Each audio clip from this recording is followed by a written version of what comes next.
और जो जो भगवान के पास गया है उसको इन बंधनों ने ठुकराया है, तभी वो भगवान के पास गया है। जैसे विभीषण को रावण ने जब ठुकराया, विभीषण राम की शरण में ना जाते, विभीषण को रावण ने जब ठुकराया तो वो राम की शरण में गए। पांडवों को जब अपने ही कुटुंब परिवार से, कौरवों से ठोकर लगी तो भगवान के पास गए।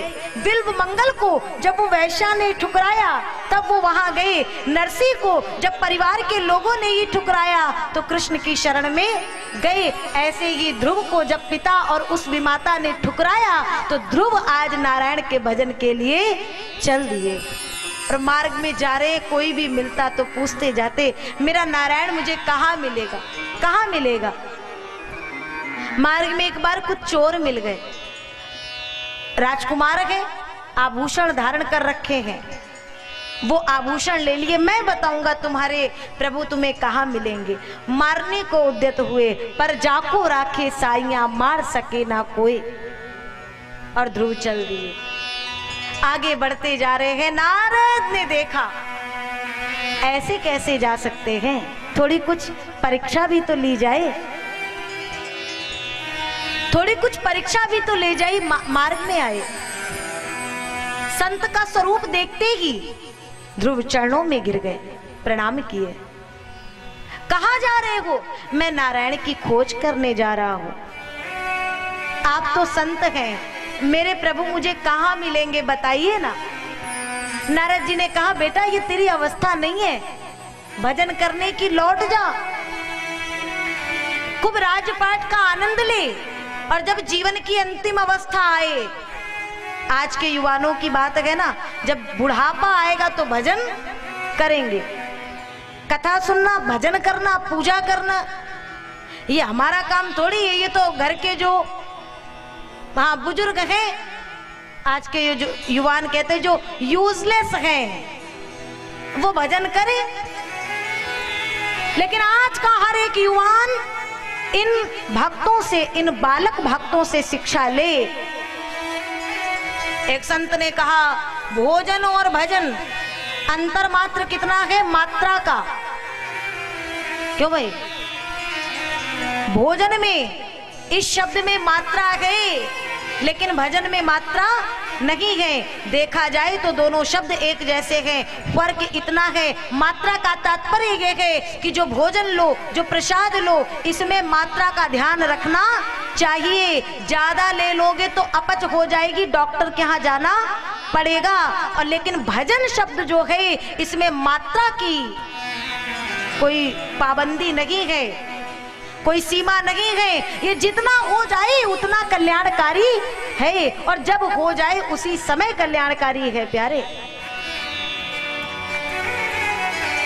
ध्रुव जी महाराज चले, नारद जी ने कहा, ध्रुव जी ने सुना तो कहते, आप संत? और फिर नारद, देखो तो जरा नारद जी आप कैसे हैं? या तो आप नकली नारद हैं, कुछ पलों की का ये प्रसंग बहुत ध्यान से सुनिएगा। या तो आप नकली नारद हैं जो मुझे मेरे नारायण के पास तक जाने से वंचित कर रहे हैं, या तो कुछ ना कुछ गड़बड़ है। लेकिन आप कुछ भी कह लो, लेकिन मैं लौट करके जाने वाला नहीं हूं। मैं योग्य होऊंगा तो नारायण मुझे मिलेंगे, नहीं तो मैं अपना प्रयास जारी रखूंगा। हमारे प्रयासों में कहीं ना कहीं कमी हो जाती है। ब्रह्मावर्त क्षेत्र से ध्रुव चला, और ब्रह्मावर्त क्षेत्र कहाँ है? कानपुर, जो हमारी जन्म स्थली है। आप कभी वहां आए तो कानपुर में ब्रह्मावर्त क्षेत्र का जो ये हमारे आचार्यगण जब संकल्प कराते हैं, है ना, तो ब्रह्मावर्त क्षेत्र बोल करके जो संकल्प कराते हैं वो वही है। उस स्थान का नाम है बिठूर। और वहां भी ध्रुव टीला है, और वहां से ध्रुव जी चले, और 5 वर्ष का छोटा बालक, कोई साधन नहीं था, पैदल पैदल चलकर के वो बालक पहुंचा कहाँ? वृंदावन के मधुवन में रोम रोम पुलकित हो उठते हैं जब इन भक्तों की चर्चा गाए और सुने कि वहां से चलकर के पैदल पैदल कहां कहां कितने थपेड़े खाते हुए वो ध्रुव वृंदावन पहुंचा होगा, जहां नारद ने उन्हें आगे मार्ग दिखाया। ध्रुव जी ने कहा, मैं वापस जाने वाला नहीं हूं। नारद जी ने कहा, पुत्र, इतिहास पुराणानि वेद शास्त्र विधिम बिना केवला हेतु की भक्ति रुत्पाता एव ही केवलम। तुम भक्ति का नियम जानते हो, सिद्धांत जानते हो, अगर बिना नियम के कोई कार्य किया जाए तो वो केवल उत्पात ही करते हैं। तुमको ये नियम जानने के लिए गुरु करने होंगे। क्या तुमने गुरु दीक्षा ली? ध्रुव ने दोनों हाथ जोड़ दिए और कहा, गुरुदेव, मैं 5 वर्ष का बालक हूं, मेरे जीवन के पहले संत आप हैं, और जब आप मिल गए तो आप ही मुझे शिष्य रूप में स्वीकार कर लीजिए। नारद जी महाराज आज ध्रुव के गुरु बन गए। अब यहाँ देखने योग्य बात यह है कि ध्रुव चलकर के गुरु खोजने नहीं गए, गुरु चलकर के ध्रुव के पास आ गए, मार्ग में मिल गए। जब ध्रुव की तरह उत्कंठा लेकर के और हम भक्ति के मार्ग में चलेंगे तो अपने आप गुरु चलकर के हमारे मार्ग में हमारा मार्ग प्रशस्त करने के लिए आ जाएगा। आपको किसी अयोध्या, आपको किसी वृंदावन, आपको किसी काशी जाने की आवश्यकता नहीं है गुरु की खोज करने के लिए। सर्वश्रेष्ठ सद्गुरु आपके समक्ष आपको मिल जाएगा, बस आपकी भक्ति में वो भाव होना चाहिए। ध्रुव चले आगे, गुरु ने मंत्र दे दिया, 12 मंत्र, ओम नमो भगवते वासुदेवाय। और इस मंत्र को लेकर के ध्रुव जब चले, मधुवन में जाकर के एक वृक्ष की छाया में बैठ गए और वहीं बैठे बैठे ओम नमो भगवते वासुदेवाय का भजन करने लगे। हर एक मास में एक वस्तु को छोड़ते जा रहे हैं। त्रिरात्रांते कपित्थ बदरासना, वायु पी करके, जल पी करके, और 6वां महीना, 5वां महीना, पंचमे मास्यनु प्राप्ते जित श्वासो नृपात्मजा, 5वें मास में अपनी श्वास को जीत लिया। और जब श्वास को जीत लिया तो देवों की श्वास रुक गई। ये मंत्र, देवों की श्वासें रुक गई और ध्रुव के अंतर में उनको लक्ष्मी नारायण का दर्शन होने लगा। और जब लक्ष्मी नारायण का दर्शन हुआ तो ध्रुव ने कहा, वाह क्या सौंदर्य है, क्या सुंदर छवि है प्रभु, कहीं मैं थोड़ा सा और बड़ा होता और मेरे हाथ इतने बड़े हो जाते कि आपके धाम तक पहुंचते ना, तो मैं आकाश के जो ये चांद सितारे इत्यादि है ना, ये तोड़ तोड़ के लेता और आपका बढ़िया सुंदर श्रृंगार करता। देवों की श्वासें रुक गईं, देव छटपटा करके और भगवान के पास गए। प्रभु इतना छोटा सा बालक है और आपकी प्रतीक्षा कर रहा है, अब ज्यादा देर न लगाते हुए उसे अपने दर्शन का लाभ दे दीजिए। भाई हमारी भी श्वासें रुकी हुई हैं। भगवान गए और जो ही परमात्मा पहुंचे ना, ध्रुव नेत्र नहीं खोल रहे हैं, क्योंकि अंतर में तो वो छवि बसी है ना, मन में वो छवि, वो सावली सूरत मधुर मूरत बसी हुई है। और एक बार जिसके मन में वो छवि बस गई, वो अब संसार को देखना नहीं चाहेगा। तो भगवान ने जो अंदर वाली छवि है ना, उसको कुछ क्षणों के लिए हटा दिया। और जैसे ही हटाया, छटपटा करके नेत्र खुले तो पराब्रह्म परमात्मा नारायण सामने विराजमान है। बोलिए लक्ष्मी नारायण भगवान की। पर ब्रह्म परमात्मा को सामने देख करके बड़े से बड़े कांप उठते हैं महाराज। समस्त ब्रह्मांडों का नायक सामने है। सोचो जरा बालक की क्या स्थिति हुई होगी। अब स्तुति करूं, प्रार्थना करूं भी तो कैसे करूं, शब्द नहीं मिल रहे हैं। भगवान ने अपना 5 जन्य वो शंख कंठ से लगा दिया और फिर ध्रुव जी कहते हैं योऽन्ता प्रविश्य मम वाचमिमां प्रसुप्तां संजीवयत्यखिल शक्तिधरा स्वधाम्ना। मुझ में जो बोलने की सामर्थ्य आई वो प्रभु आपकी कृपा से, जो आपने मेरी ये सोई हुई वाणी को जगा दिया है। बारंबार प्रभु आपको प्रणाम है।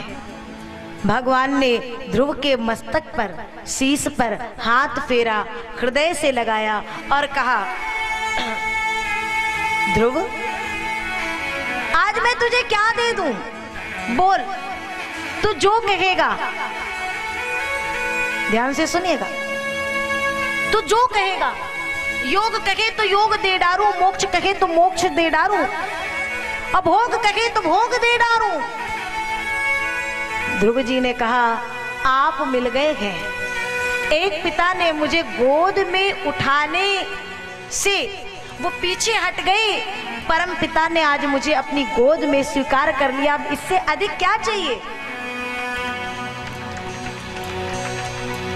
जिस समय ध्रुव गए थे, उत्तानपाद बड़ी चिंता में बैठे। बाद में जब अपनी गलती, अपनी भूल का भान हुआ कि मैंने ऐसे पुत्र को समझ नहीं पाया, मैं, नारद जी गए और बोले, उत्तानपाद किसके लिए चिंता कर रहे हो, किसके लिए फिक्र कर रहे हो, तुम्हारा पुत्र ये सोच करने योग्य नहीं गए, उसके लिए विचारने वाला नारायण गए। अब तुम्हें उस पुत्र के लिए विचार करने की आवश्यकता नहीं है। ध्रुव जी ने कहा, मैं प्रभु क्या मांगू, मुझे कुछ नहीं चाहिए। जैसे आपकी गोद में आज हूं, बस सतत ऐसे ही ये कृपा का वरद हस्त और ये गोद मुझे ऐसे ही मिलती रहे। और तो भी अगर देना चाहे तो प्रभु, मैं आपसे अब वंचित नहीं रहना चाहता हूँ, आपसे अलग नहीं रहना चाहता हूँ, इसलिए मुझे अपने साथ ले चलो। भगवान ने कहा, ना, मैं तुम्हें एक स्थान देता हूँ, तुम कुछ ना मांगो, मैं तुम्हें एक स्थान देता हूँ जो जगत में जब सब कुछ है तो भी है, और जब इस पूरी सृष्टि का लय हो जाएगा तो भी वो स्थान अचल, अडिग और अनुपम रहेगा। ध्रुव तारा के नाम से जाना जाएगा वो स्थान। और अभी तू मेरे साथ नहीं जा सकता है, क्योंकि 36,000 वर्षों तक तुम्हें अभी यहाँ पृथ्वी पर राज्य करना है। ये तुम्हारे पूर्व जन्म की इच्छा थी जो इस जन्म में पूरी होनी है। कौन सी इच्छा? अपने पूर्व जन्म में भी तुम ऐसे ही भगवत भक्त संत थे। ध्रुव जी ने कहा, पूर्व जन्म की इच्छा? बोले हाँ, पूर्व जन्म में मैं तुम्हें दर्शन देने आ रहा था प्रसन्न होकर के, लेकिन जैसे ही मैं तुम्हें दर्शन देने आ रहा था, तुम्हारे सामने से एक राजा अपने राज्य समाज के साथ निकला, तो तेरे हृदय में इच्छा हुई, काश कहीं मैं भी राजा होता तो मेरे पास इतने रथ, हाथी, घोड़े होते, मैं भी बढ़िया लाव लश्कर के साथ चलता। तो मैंने कहा, अगर मेरे भक्त की इच्छा है तो पहले इसे राज्य दे दो। और मैं बीच मार्ग से लौट गया। अब हम आप जरा विचार करें कि ध्रुव जी के मन में तो जरा सी इच्छा हुई, और हम 24 घंटे में कितना भजन करते हैं? 10-15 मिनट, आधे घंटे, 1 घंटे, और बाकी सारा समय किसको देते हैं? जगत को, संसार के प्रपंचों को। जिसने पूरा समय ईश्वर को दिया और कुछ 2 पल मन में विचार आ गए माया के, तो भगवान रास्ते से लौट गए। और जो हम 2 पल भगवान को भजते हो और करोड़ों पल संसार को भजते हो, तो भगवान क्या मिल सकते हैं? न जाने कितने जन्मों से इधर उधर भटकते भटकते और आज इस जन्म में आए हैं, और क्या फिर भटकना चाहते हैं? ध्रुव रो पड़े, मैं आपसे अलग नहीं होना चाहता हूं, प्रभु मुझे छोड़ के ना जाओ। भगवान ने कहा नहीं, राज्य तो करना पड़ेगा। अब देखिए, राज्य सीमा पर लाकर के प्रभु छोड़ करके चल दिए। उत्तानपाद आए, ध्रुव का दर्शन सबने चाहा है। रथ में बैठा करके ध्रुव को चारों ओर घुमाया गया, सबके दर्शन हुए। बाद में बड़े होते विवाह हुआ, राज्य संचालन करने लगे, गद्दी पर बैठे हैं। एक दिन उत्तम जी महाराज शिकार खेलने गए हैं, यक्षों के बाग बगीचों को उजाड़ने लगे। उन्होंने मना किया, माने नहीं, युद्ध छिड़ गया, उत्तम मारे गए। और ध्रुव के हृदय में भाई के प्रति वो प्रेम, इतना भक्त होने के बाद भी जो भाई का बंधन है, ये मोह का बंधन, ये अभी भी बांध रहा है। वहां जाकर के युद्ध प्रारंभ कर दिए। तो ध्रुव जी के दादाजी महाराज मनु आते हैं और ध्रुव जी को समझाते हैं कि तुम तो महान भगवत भक्त हो, उत्तम यदि मृत्यु के घाट उतरे हैं तो उनकी स्वयं की गलती है, भूल गए, आप ऐसे दोष ना लें। और वहां से ध्रुव जी ने तुरंत दादाजी की आज्ञा को सिरोधार्य किया और चल दिए। राजपाट छोड़ दिए, गंगा जी पर जाकर के बैठे भजन करने लगे। समय बीता, काल, ये मौत मृत्यु आई, लेकिन ध्रुव जी को ले जाने की सामर्थ्य नहीं जुटा पाई।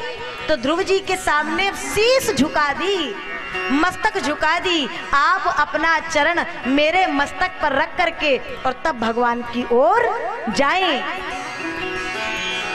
आया है सो जाएगा राजा रंग फकीर। पर बस फर्क इतना है कि कोई सिंहासन चढ़ चला और कोई बांधा जाए जंजीर। डिसाइड हमें आपको करना है। ध्रुव जी गए हैं।